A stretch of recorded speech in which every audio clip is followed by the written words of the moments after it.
We're continuing from last week with the balance of fear and submission, but this time I'm encouraging you to be gentle. The balance of fear and submission, be gentle. We're looking at 1 Peter chapter 3 verses 1 to 7. Likewise, wives, be subject to your own husbands, so that even if some do not obey the word, they may be won without a word by the conduct of their wives when they see your respectful and pure conduct. Do not let your adorning be external, the braiding of the hair and the putting on of gold jewellery or the clothing that you wear. But let your adorning be the hidden person of the heart, with the imperishable beauty of a gentle and quiet spirit, which in God's sight is very precious. For this is how the holy women who hoped in God used to adorn themselves, by submitting to their own husbands, as Sarah obeyed Abraham, calling him Lord. And you are her children, if you do good and do not fear anything that is frightening. Likewise, husbands, live with your wives in an understanding way, showing honour to the woman as the weaker vessel, since they are heirs with you in the grace of life, so that your prayers may not be hindered. So as I have said, we're looking at the balance of fear and submission, continuing on from last week, and this time it is under the title of Be Gentle. In The Fiddler on the Roof, Tevye, who's played by Topol, would say, "The man is the head." And Golda, his wife, would reply, but the wife is the neck that turns the head. Technically, the Bible does say the man is the head, in that he represents Christ. He's supposed to love his wife as Christ loves the church. He should love as Christ loves. And many men have taken Tevye's position, and many women also sympathise with Golda. But both are wrong. They're sinfully wrong. Christ didn't come in oppression. He came in submission to the cross for the sake of his bride. To find the balance of fear and submission, be gentle. We were told the secret on the Sermon on the Mount. That ingredient is required here. Blessed are the meek, for they shall inherit the earth. Matthew 5 verse 5. Meekness is not weakness. We sometimes think that's what it means. But meekness is strength under control. You have a boxer, and he chooses when to lay the punch. And as he's holding the punch back, he is holding that strength under control. That is meekness. Meekness and submission are linked. Submission is voluntary from the position of strength. So, how to live in marriage is the same as how to live in life, which is the same as how to live out your faith. So firstly, verses 1 to 2, a gentleness that leads to fear. A gentleness that leads to fear. I'm sure you heard when you were younger, I certainly did, you can't leave the table until you empty your plate. Sometimes that is not the best approach. Sometimes you need to see what's missing as you enjoy eating, making it a joy. You empty the plate. Here, the wording in the ESV misleads. Verse 2 should literally be, when they see your pure conduct in fear.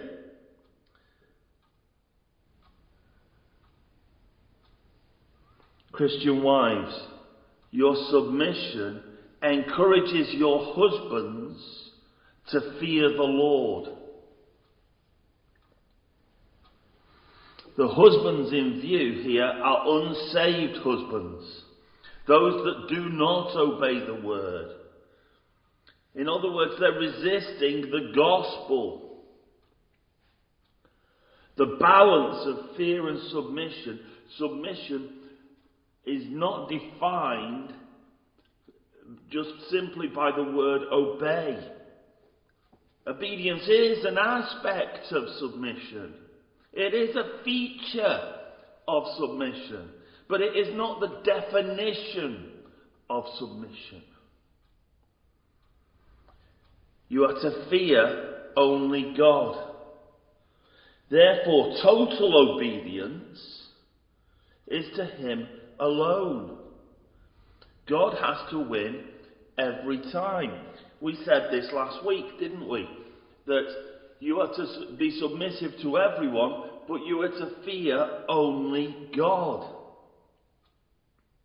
If you are asked to do something that God forbids, or if you are told not to do something that God requires, that is a time when the obedience belongs to God alone. You fear God alone.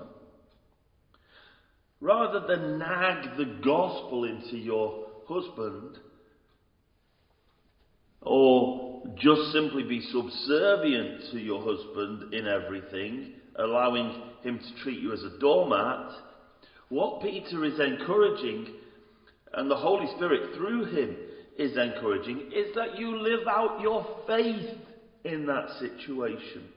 You prioritize the Lord. You prioritize your time with Him, your quiet times.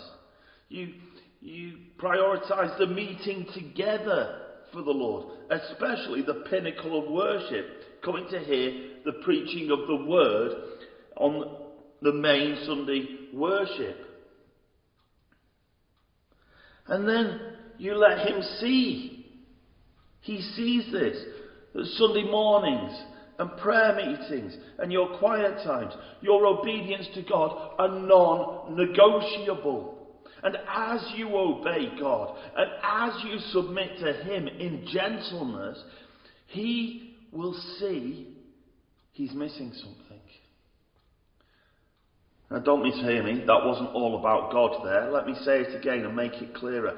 As you obey God and as you submit to your husband in gentleness, your husband will see that he is missing something. A gentleness that leads to fear. Secondly, a gentleness that is most precious. This is verses 3 to 6. You've bought an expensive piece of art. Perhaps it's a beautiful painting, and you're wondering, how do you display it? Perhaps you get a fancy frame. It's highly and intricately decorated. Or perhaps you put flamboyant wallpaper on the wall that you're about to hang the picture on. No, you wouldn't do any of that, because too much dressing draws the eye away from the piece of art. And so what you would actually do is you would make the display simple to let the artwork shine.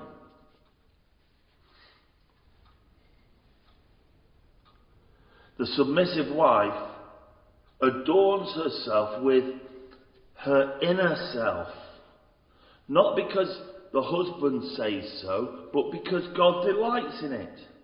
So how should a wife adorn herself? With jewellery, with fashion, with hairstyles? No, this is the wrong attitude. This is not something that is in themselves.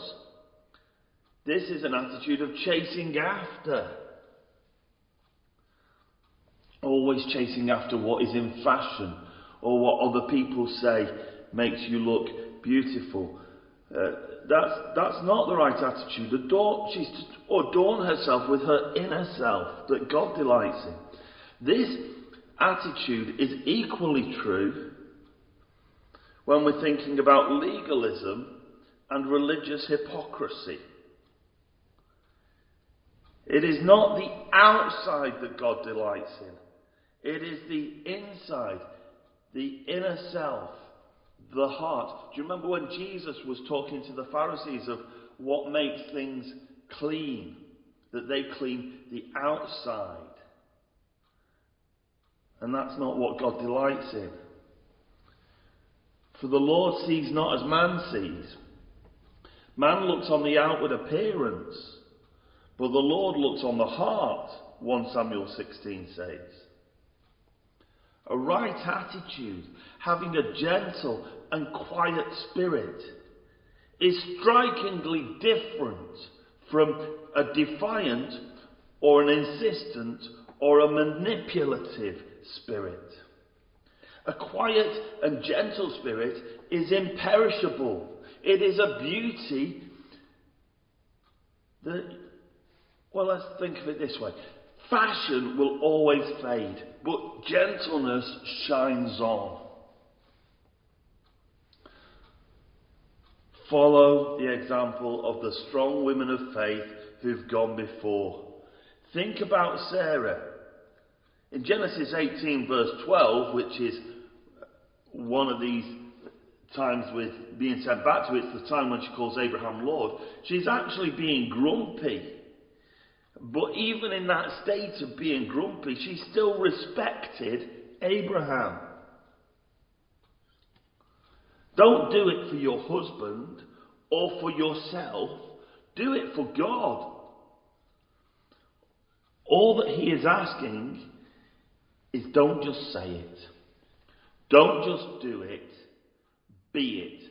Live out your faith in your marriage for one reason alone, that God thinks this is beautiful and it's very precious in his sight. Thirdly, this is verse 7. A gentleness that is heard. A gentleness that is heard.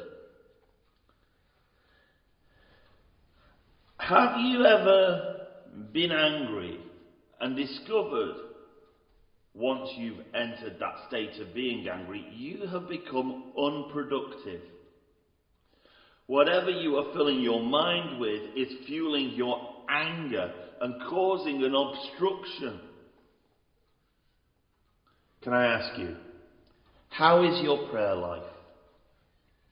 Do you feel that God is listening to you? No? Well, it could be because of a wrong attitude to submission. Like me, Calvin describes a mutual submission in marriage. The husband submits as Christ submitted, out of love. Submission, it's not quite the right word, because there is a difference between husband and wife. They are complementary, they are equal, but they are not identical. The husband is to be gentle and understanding because of the weaker vessel. This is not saying that his wife has a weaker intellect. It's not saying that she has weaker morals.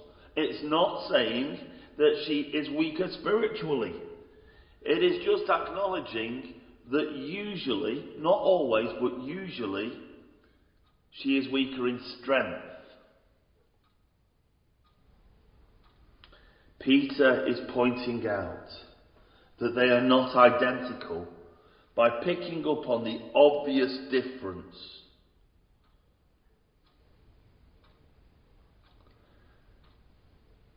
But Peter's point is not to honour because she's weaker, but to honour despite the weakness, because they are equal, because they are co-heirs. So when you exercise your authority as head, do so with gentleness, remembering that you are co-heirs, that you are not superior. This affects your prayer life. If you are unfaithful in living out his illustration about Christ and the church, why should he listen to you? Do you know what I mean by what I just said? There are many pictures in the Bible, and marriage is one of them, that is supposed to reflect the relationship between God and his church. And so if you do not live that out, if you do not illustrate the relationship of how Christ lovingly submitted to all of the things that he submitted to for the sake of his church, if you do not live that out as a living illustration, then why should he listen? If you don't live it out, it affects your prayer life. It affects your day-to-day relationship with God. If you want to be heard, treat your wife with the grace that God shows you. As we come to a conclusion, one action says more than 1,000 words, we are told. Whether you have an unsaved husband, whether it is a right adornment and dress sense, or whether, as husband and wife, it is a right attitude to submission, the answer is the same. Don't just say it, don't just do it, be it, through and through. If you say that you believe, if you really believe, live it out. Why? Because you love God. Why? Because you think God is precious. Why? Because God thinks this is precious. Why? Because you love God and you want to walk with him unhindered. So you hold back that stronger self in meekness, and you bring that strength under submission. Blessed are the meek, for they shall inherit the earth. Be gentle.